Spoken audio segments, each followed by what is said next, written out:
Media మిత్రులందరికీ నమస్కారం. నా పేరు గుంజరేణుకా నారాయణ.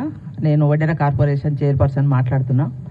ఈ మధ్యకాలంలో మనం చూసినట్టయితే కొన్ని పత్రికలు, కొన్ని మీడియా ఛానళ్ళు మాత్రం కాంగ్రెస్ పార్టీ చేస్తున్న దాన్ని ఓర్వలేక, మా సీఎం గారు రేవంత్ రెడ్డి గారు చేస్తున్న అభివృద్ధిని చూసి ఓర్వలేక కొంత ఏదన్నా చిన్న ఎలిగేషన్ రాగానే యూట్యూబ్లల్లా, సోషల్ మీడియాలల్లా పదే పదే పదే పదే చూయించిందే 10 సార్లు చూయిస్తూ ఉన్నారు. అంటే 10 సంవత్సరాలు టీఆర్ఎస్ గవర్నమెంట్లో వాళ్ళు ఏదన్నా గోరంతా చేసి కొండంతా చూపించుకున్నారు. కాళేశ్వరం కానివ్వండి, ఇంకా ఇతరత్ర ఏవైనా కానివ్వండి. కానీ ఆ రోజేమో వాళ్ళది మేము ఈరోజు కొండంతా చేస్తే మేము గోరంతా కూడా చెప్పుకోలేకపోతున్నాం. మరి అది మా పొరపాటనే మేము అనుకుంటున్నాం. ఎందుకంటే రేవంత్ అన్న 18 గంటలు పనిచేస్తా ఇప్పటి వరకు కేసీఆర్ 10 సంవత్సరాలలో ఎన్నడూ కూడా ఒక వారానికి ఒక ప్రెస్ మీట్ కూడా పెట్టకపోయేది, ఒక్క పబ్లిక్ మీటింగ్ పెట్టకపోయేది, ఏదీ చేయకపోయేది. వాళ్ళ సొంత డబ్బే వాళ్ళు కొట్టుకునేది. కానీ ఇప్పుడు రేవంత్ రెడ్డి గారు పొద్దున్న లేస్తే ప్రతిరోజు ఏదో ఒక కార్యక్రమం చేస్తూనే ఉన్నారు. అది మీకు తెలుసు, మాకు తెలుసు. కానీ మా పార్టీలో ఉన్నోళ్ళే కొంతమంది, మరి ఆమె ఈరోజు మనం మాట్లాడాలనుకుంటే సుష్మిత పటేల్, ఆమె ఇంకా పటేల్ పటవారి వ్యవస్థ ఇంకా అట్లా కొనసాగుతుందన్న ఆమె ఊహల్లో ఉన్నట్టుంది అనిపిస్తుంది ఆమె మాటలు చూస్తుంటే.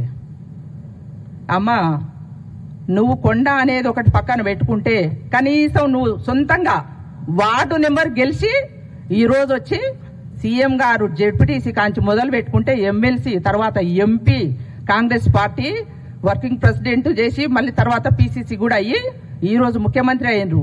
వారి స్థాయి ఏడా, నీ స్థాయి ఏడమ్మా? ఏం మాట్లాడుతున్నావు తల్లి? నువ్వు ఊరు మీద వదిలిపెట్టిన ఆంబోతులాగా సిగాలు ఊగుతున్నావు తల్లి. మైకుల ముందల విజిల్ వేస్తా ఉంటుంటే హుషారు వచ్చి ఏదేదో మాట్లాడుతున్నావు. ఇంకోసారి నీ నోట్లకెళ్ళి ఒక్క మాట వచ్చిన కర్రు కాల్చి నాలుక మీద వాత పెట్టకపోతే మేము ఈడ ఉన్న ఆడవాళ్ళందరూ ఖబర్దార్ బిడ్డ. ఇన్ని రోజులు ఒక్కసారి మాట్లాడినావు నువ్వు. పోనీలే అని మా అక్క బిడ్డవు కదా, మా అన్న బిడ్డవు కదా అని ఊకున్నావు. ఇంకోసారి నీ నోట్లకెళ్ళి ఆ మాట వెళ్ళిందనుకో, నువ్వు ఏడ ఉన్నా నిన్ను పట్టుకొని మేము కర్రు కాల్చి వాత పెట్టకపోతే నువ్వు చూడు మరి ఇంకోసారి. అసలు ఏమనుకుంటున్నావు అమ్మా? నీ స్థాయి ఏంది? నువ్వేంది అసలు? ఏం మాట్లాడుతున్నావు తల్లి? సోయిలో ఉన్నావా? ఏ మతిలో ఉండి మాట్లాడుతున్నావు నువ్వు? అసలు రేవంత్ రెడ్డి గారి నుంచి ఏకవచనం పెట్టి మాట్లాడతావు.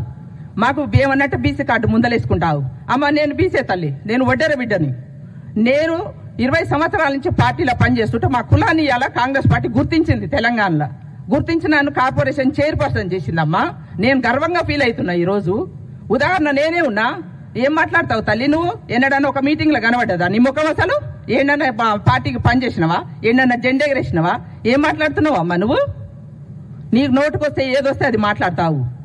అక్క సురేఖ అక్క, కొద్దిగా నీ బిడ్డ మాట అదుపులో పెట్టుకో. ఏదన్నా ఉంటే నీ ఇంటి వరకే పరిమితం చేసుకో, కానీ పార్టీ మీదకి ఊరి మీదకి వదిలిపెట్టకక్క. మన పార్టీకి నష్టం చేసే వాళ్ళు ఎవ్వరు కూడా ఇలాంటి పనులు చేయొద్దు. ఎందుకంటే మా పీసీసీ ప్రెసిడెంట్ గారు మంచోళ్ళు. అన్న కూడా ఎవరిని ఏమనడు. రేవంత్ అన్న అయితే ఇంకా మంచోడు. ఎవరున్న ఆడపిల్లలంటే చాలా ప్రేమగా దగ్గర తీసి మాట్లాడతాడు. అది అలుసుగా చేసుకొని నువ్వు ఎట్లా పట్టితే అట్లా మాట్లాడతా, నేను మీడియాలో ముందర మాట్లాడతా. చిన్నోళ్ళని మాట్లాడితే ఆమె హైలైట్ కాదు. ఎందుకంటే ఏకంగా ముఖ్యమంత్రికే యాదవ్ పెట్టింది ఆమె.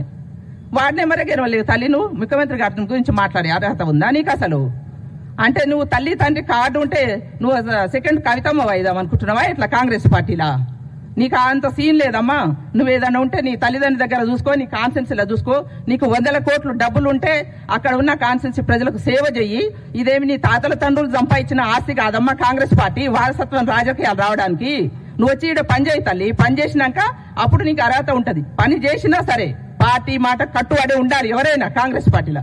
అంతేగాని మాకు నోరుంది కదా, మాకు మా తల్లిదండ్రులు ఆస్తిపరులు, మాకు పదవులు ఉన్నాయి కదా, అసలు ఎన్ని నువ్వు తిరగని పార్టీ ఏది ఉందమ్మా చెప్పు? మళ్ళీ మాట్లాడాలంటే అసలు మేము అనకూడదు మా సొంత పార్టీ వాళ్ళని. కానీ ఉన్న పార్టీలు అన్ని, తెలంగాణలో ఉన్న పార్టీలన్నీ ఊడ్చబెట్టుకోవచ్చు. ఈడ కూర్చున్నావు నువ్వు.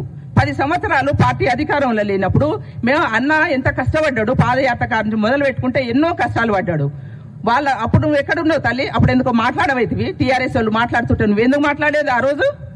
ఇవాళ అధికారంలోకి వచ్చినాక నువ్వు ఒక్కసారి ఏదో మాట్లాడినావంటే పోనీలే అని ఊకున్నారు చిన్నపిల్లని. కానీ నువ్వు ఎప్పుడూ అదే మాట్లాడుతా అంటే ఎవరు ఊకోరమ్మా. గుర్తుపెట్టుకో తల్లి, నీ ఆ స్థాయి ఏందో నీ స్థాయి తెలుసుకొనే మాట్లాడు. నువ్వు చిన్నపిల్లవు, ఇంకా నీకేం తెలియనట్టుంది రాజకీయాలంటే ఏందో. ఏదో మా అయ్యా అమ్మ మంచిగా నాకు రాజకీయాలు అప్పనంగా వచ్చినాయి, నేనే చేస్తా, మా నాయనకు ఎమ్మెల్సీ ఇస్తాని ప్రమాణం చేసిండ్రు, అది ఇదని చెప్తున్నావు. రాజకీయంలో ఉన్నప్పుడు సర్దుబాట్లు ఉంటాయి.